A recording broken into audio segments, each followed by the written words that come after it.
இரக்கம் உள்ளவர்கள் பாக்கியவான்கள் என்று நாம் சொல்லும் பொழுது பாருங்க, அற்புதமான ஒரு காரியம் எனக்கு ஞாபகம் வருது. டாக்டர் பில்லி கிரஹாம் என்று சொல்லப்படுகிற ஒரு மாபெரும் சுவிசேஷகர். இந்த உலகத்திலே மிகப்பெரிய பதவி அப்படின்னா அது அமெரிக்க ஜனாதிபதி பதவி தான். அந்த அமெரிக்க ஜனாதிபதி பதவியை எத்தனையோ முறை டாக்டர் பில்லி கிரஹாமை தேடி வந்தது. பாருங்க, இந்த டாக்டர் பில்லி கிரஹாம் அவர் சொன்னார், யாராவது பெரிய வேலையிலிருந்து சின்ன வேலைக்கு வருவானான்னு கேட்டார்.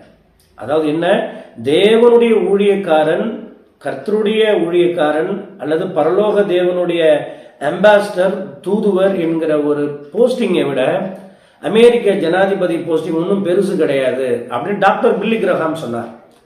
இந்த நாம் வாழ்ந்த நூற்றாண்டுகளிலேயே மிக சிறந்த ஊழியர்களில் இந்த டாக்டர் பில்லி கிரஹாம் ஒருவர். அவர் தன் வாழ்நாளில் 21 கோடி பேருக்கு ஊழியம் செய்ததாக கருத்து கணிப்புகள் சொல்லப்படுகிறது.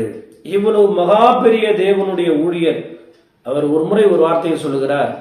என்ன சொல்றார் அப்படின்னா, நான் எல்லா தேசங்களிலும் ஊழியம் செய்திருக்கிறேன், பல கோடி மக்களுக்கு சுவிசேஷம் அறிவித்திருக்கிறேன். இப்படி நான் சொல்றதுனால நான் பரலோகம் போயிட மாட்டேன். அந்த சிலுவையில் தொங்கின கல்லனை போல ஆண்டவரே உங்களுடைய ராஜ்யத்தில் வரும்பொழுது என்னை நினைத்து கொள்ளும் என்று சொல்லும் பொழுது அப்பொழுதுதான் நான் பரலோகத்திற்கு தகுதி உள்ளவனாய் மாறுகிறேன் என்று டாக்டர் பில்லி கிரஹாம் சொன்னார். அன்பு தேவனுடைய பிள்ளைகளை, இந்த பூமியில் நாம் வாழும்போது தேவன் எப்படி இரக்கம் உள்ளவராக, தேவன் எப்படி கருணை உள்ளவராக, தேவன் எப்படி கிருபை உள்ளவராக வாழ்ந்தாரோ அப்படியே நாமும் அப்படியே இருக்க வேண்டும். உங்கள் பிதா பூரண சர்க்குணராய் இருக்கிறது போல, உங்கள் பிதா இரக்கம் உள்ளவராய் இருக்கிறது போல நீங்களும் இரக்கம் உள்ளவர்களாய் இருங்கள் என்று நம்முடைய ஆண்டவர் விரும்புகிறார்.